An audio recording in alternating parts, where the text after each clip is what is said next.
इस मेहंदी में लाल रंग भी है क्या?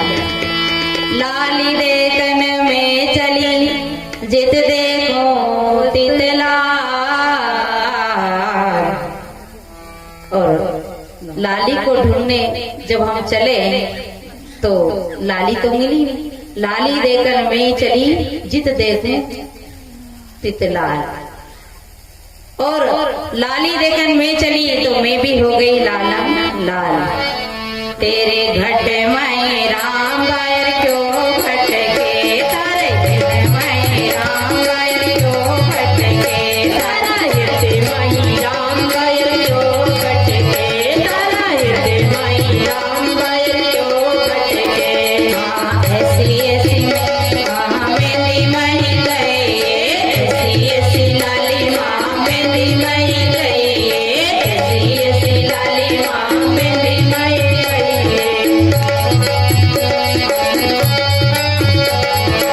वो बिना घिसने लाल कैसे निकले, बिना घिसने लाल कैसे निकले, तारा हृदय में राम गायर क्यों भटके, तारा हृदय में राम गायर क्यों भटके, तारा हृदय में राम गायर क्यों भटके, क्यों भटके रे क्यों भटके, क्यों भटके रे क्यों भटके, तारा हृदय में राम गायर क्यों भटके।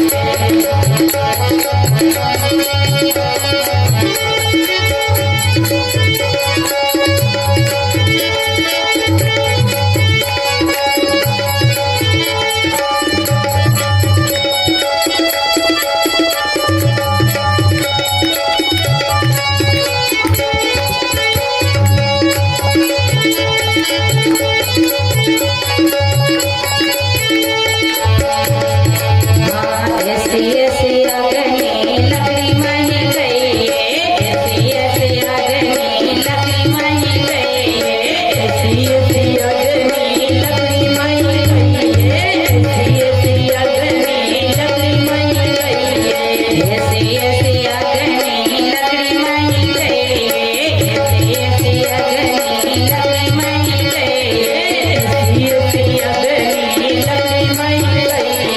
ऐसी ऐसी अग्नि लकड़ी मही गई।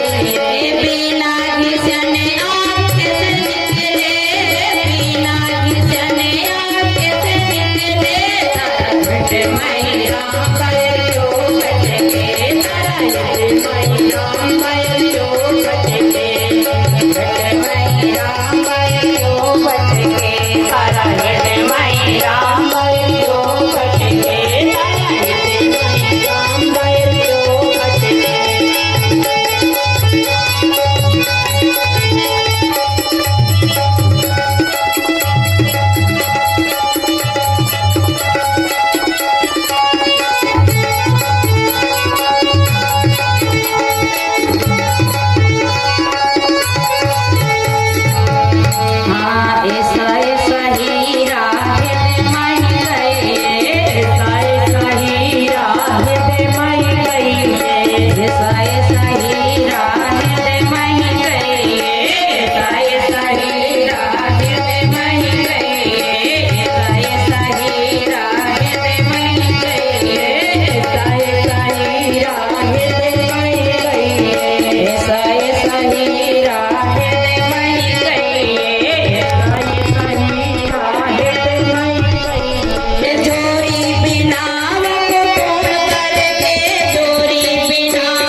घट में ही राम है, बाहर भटकने की जरूरत नहीं है। पर पानी में बीन प्यासी मोए सुन सुनावे हासी। आत्मज्ञान बिना नर भटके, कोई मथुरा कोई काशी की। भगवान मथुरा में मिलेगा, भगवान द्वारका में मिलेगा। जब द्वारका में थे तब तो लोगों को लड़ने से फुर्सत नहीं थी। हमारे भारत में बड़ी विचित्र लीला है। जिनको हम राम कहते हैं, जिनको भगवान कहते हैं, उनको भी पीछा नहीं छोड़ा लोगों ने। अरे आपका जन्म तो घर में होता है, पर उन गोपाल कृष्ण जी का जन्म तो जेल में होता है। सोचिए, अरे आपके लिए जब बच्चा जन्म होता है तो आपके लिए बहुत सारी माताएं हेल्प के लिए आ जाती, हेल्प करने के लिए आ जाती है। पर देवकी माता के तो कोई नहीं थो वहां हेल्प करवाड़ा। तो बताइए कितना दुख उनके जीवन में आया। जिसके राम के ही माता पिता है, कृष्ण जी के ही माता पिता है, उन्हें भी जीवन में दुख कम नहीं पड़ा। और सारे दुखों को भोगकर आज उन्हें लोग पूजा कर रहे हैं। अब पूजने से क्या हुए, जीवन खत्म हुआ तो जीने का ढंग आया। बुझ गई सम्मा तो महफिल में रंग आया। मन की मशीनरी ने जब काम करना सीखा, जब हर पुर्जे में जंग आया। घर से चला मुसाफिर, गाड़ी निकल गई तो हाथ मलता वापिस आया। जीवन खत्म हुआ तो जीने का ढंग आया। इन महापुरुषों को अब पूजे या क्या मिलेगा, उनका तो जीवन कितना कष्टमय है। उन्हें पूजो या ना पूजो, पर वो जिस विचार पे चले हैं, जिस संकल्प पे चले हैं, जो कर्म करके चले हैं, उन्हें जरूर मानना तो उनकी पूजा हो जाएगी। पर अपन तो इतने होशियार है। ओम जय जगदीश हरे, सब पाप दूर करे। और कहीं आवे सुख संपत्ति घर आवे, कष्ट मिटे तन का। यानी अतरो काम करो तो एक अगरबत्ती लगाओ। कतरो काम अतरो काम कर दो हमारो, तो आप एक अगरबत्ती लगा सका।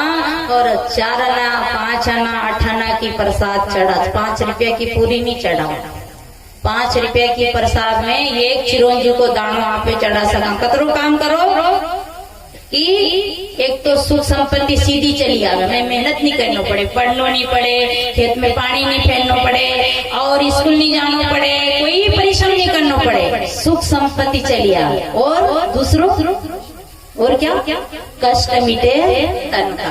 तो आप माना नहीं तो कहीं पड़ी हमें मान के तुम्हारे से हमें लेनो कहीं।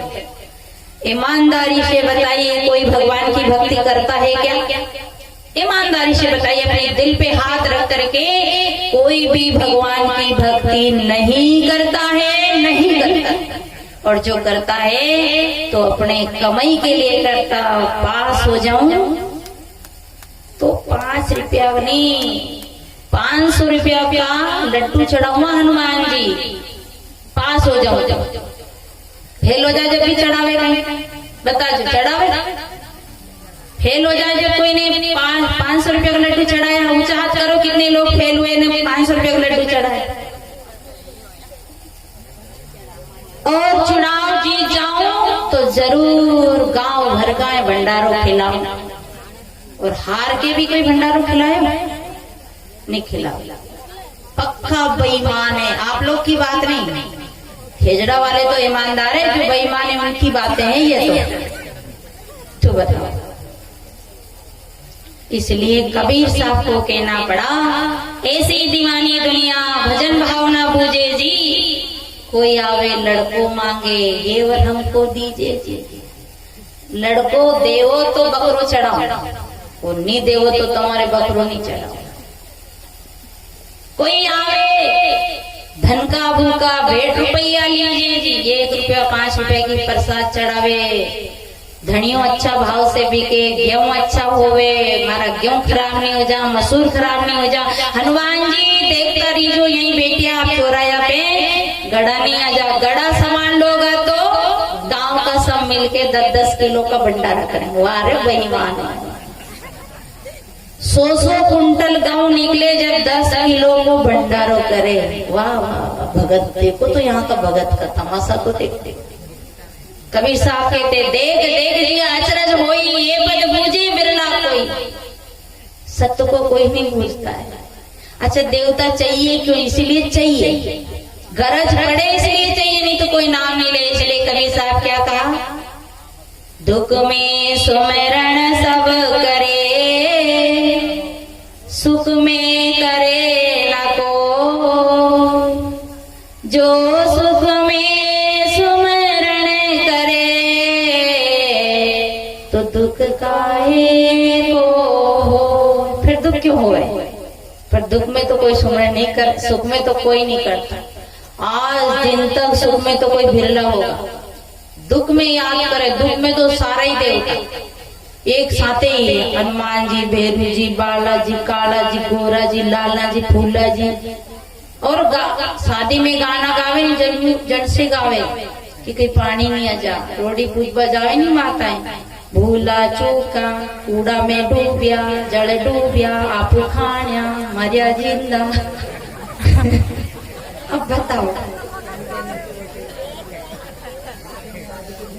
अब उन्हें यूं है नहीं कि भाई मांडा को मामलो है, कहीं मांडो बिगड़ गयो तो सारो काम बिगड़ जाए। तू मर गया कर कदे जड़ में डूबिया जने, कहीं आपू खा के मरिया जने, कसम मरिया होना है फूला छोड़े नहीं ना पाच। कहीं कोई तो संभाल ले वो शादी को मामलो। गरज जन से उन्हें पूजे नहीं तो ना को दादो नहीं पूजे। मैं झूठ बोल रही क्या?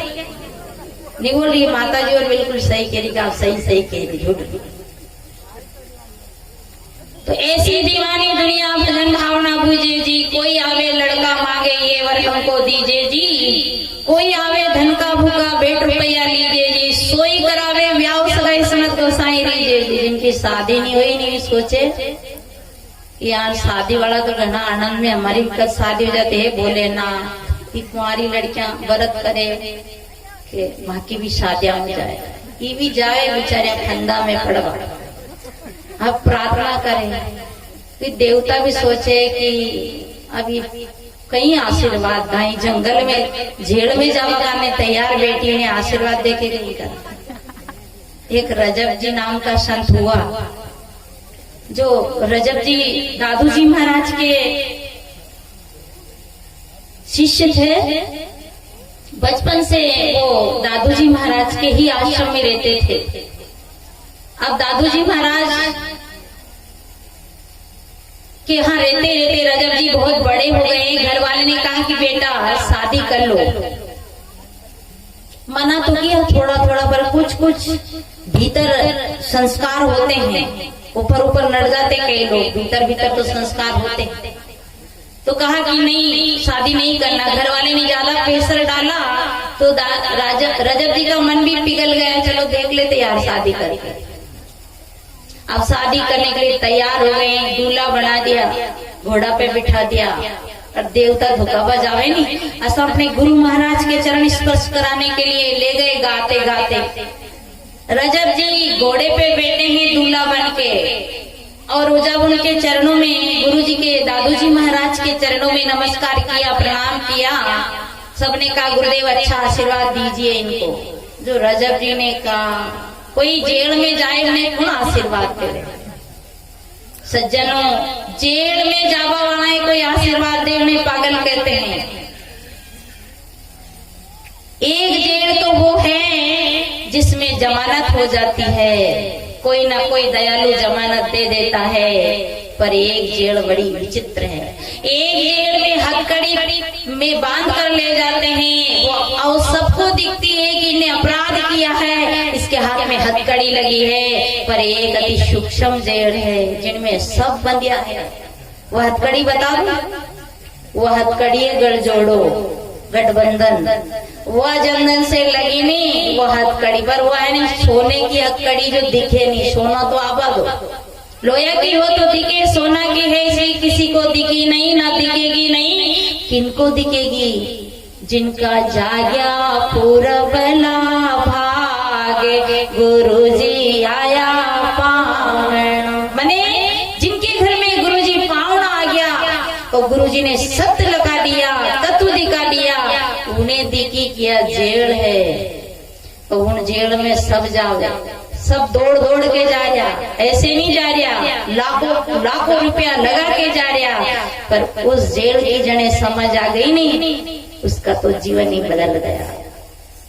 तो रजब जी ने कहा, गुरुजी ने कहा कि इनको क्या आशीर्वाद दूं, बड़ो लंबी पगड़ी लगी है, माथे पे मोड़ बांध रखा है, और घोड़े से उतर के जब गुरुजी के चरणों में नमस्कार किया, प्रणाम किया, तो गुरुजी ने कहा, रजब तूने गजब किया। आशीर्वाद नहीं दिया, रजब तूने गजब किया, सिर पे बांधा मोड़, आया था हरि भजन को किया नरक में ठोर। तू हरि भजन करने आया था, पर तू तो तैयारी कर रहा था। तो सज्जनों, हम जाते हैं धन मांगने, पुत्र मांगने, बेटा मांगने, कोई आवे धन का भूखा, बेट रुपया दीजिए जी, कोई आवे दुख का मारा, हम पर कृपा कीजिए जी, सोई करावे व्याव सगाई सुनत गोसाई रीजे जी, सांचे का कोई ग्राहक नहीं, झूठे जग पटीजे जी, कहे कबीर सुनो भाई संतो, इन अंधों का क्या कीजिए जी।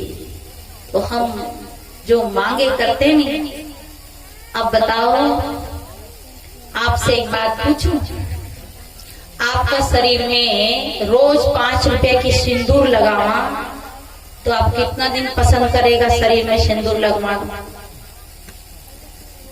बड़ी विचित्र बात लगी होगा। आपके शरीर में 5 रुपए की सिंदूर तेल में घोड़ घोड़ के रोज लगावा, तो पसंद ही करोगे ना। पुनः हनुमान जी चैन से नहीं रेबा देता, हर 8 दिन में उनके सिंदूर लपेटे ही लपेटे, कि नाको दम कर दी, 10 रुपया के सिंदूर से मुझे परेशान कर दी। और मांगे क्या? एक गांव में एक ही हनुमान जी रहते हैं, सरपंच 2 रहते हैं, 4 रहते हैं, चुनाव था गांव में, दोनों सरपंच साहब गए। पहले सरपंच साहब गए कि हनुमान जी कृपया करके मुझे जिता दीजिए, आपके यहाँ में भंडारा लेके आऊंगा। दूसरा भी गया कि हनुमान जी मुझे जिता दीजिए, अगर मुझे जिता दिया तो तुम्हारी पूरी बाउंड्री करवा दूंगा, गांव भर का को भंडारा दूंगा। हनुमान जी ने कि यार यो थोड़ो बड़ो आदमी, यो मतलब मुनाफा की बात करे। अब तीसरों भी गए, क्योंकि जब चुनाव आता के खड़े हो जाते। तीसरा ने कहा, हे हनुमान जी मेरे ऊपर अगर नजर पड़ गई, मुझे जिता दिया तो मैं भंडारों भी दूंगा, बाउंड्री भी कराऊंगा, ऊपर सोने को कलश चढ़ाऊंगा। हनुमान जी ने कहा यो ज्यादा काम को आदमी। थोड़ी देर बाद तीसरा चौथा और गया कि हनुमान जी मैं पहली बार खड़ा हुआ हूँ, अगर मैं जीत गया तो बाउंड्री ये तो बनाऊंगा ही, भंडारा तो देऊंगा ही, पर पूरा का पूरा ही मंदिर ही दूसरा बना दूंगा, सोने का कलश चढ़ाऊंगा। अब हनुमान जी धर्म संकट में पड़ गया, कने जिताऊंगा, कने जिताऊंगा। अब विचार करो कने जिताएगा? तो देखिए, हम देवी देवता को खरीदते हैं, बेचते हैं। जैसे आपका किसान का खेत है, इतने में काट दोगे तो तुम्हें मैं 2 बीघा का खेत है तो वही 500 रुपया 2000 में काट देना, 1 कुंटल गेहूं में काट देना, तब उन्हें पैसा देते हैं। ऐसे हम देवी देवता से काम करवाते हैं कि हमारा काम कर दो तो तुम्हें हम लड्डू चढ़ा देंगे, नहीं काम करो तो मेरे अंगने में तुम्हारा क्या काम है। फिर हम उन्हें ऐसे कहते। इसलिए स्वार्थी भक्ति है। भगवान कृष्ण ने गीता में कहा है कि हमें भक्ति करना है तो स्वार्थी नहीं करना, निस्वार्थ भक्ति करना, निष्काम भक्ति करना। कर्म करना है तो निष्काम भाव से कर्म करना है। निष्काम भाव से अगर कर्म करेंगे तो वो कर्म हमारे काम आए। 3 वैसे कर्म की जो बात आई है तो थोड़ी कर्म की चर्चा कर लेते हैं, समय हो रहा है। 4 प्रकार के कर्म होते हैं, कर्तव्य कर्म, काम्य कर्म, निषेध कर्म और निष्काम कर्म। कामना लेके जो कर्म करते हैं, पूजा भक्ति जो भी कर्म करते हैं, कामना लेके कर्म करने वाले मनुष्य को पशु योनि में जाना पड़ता है। पशु योनि में याद रखना कि मैं इनका ये काम कर दूंगा तो ये मेरा ये काम। जैसे आप गाय को, कुत्ते को रोटी दे देते, वो काम ना लेके रोज आता है आपके दरवाजे पे। जो काम ना लेके कर्म करेगा उन्हें पशु योनि मिलेगी, और कर्तव्य समझ के कर्म करेगा उसको मनुष्य योनि मिलेगी। कर्तव्य है, मैं घर की बहू हूँ तो मेरा कर्तव्य है, मैं बाप का बेटा हूँ तो मेरा कर्तव्य है, इससे मैं कर्तव्य समझ के कर्म करूँ।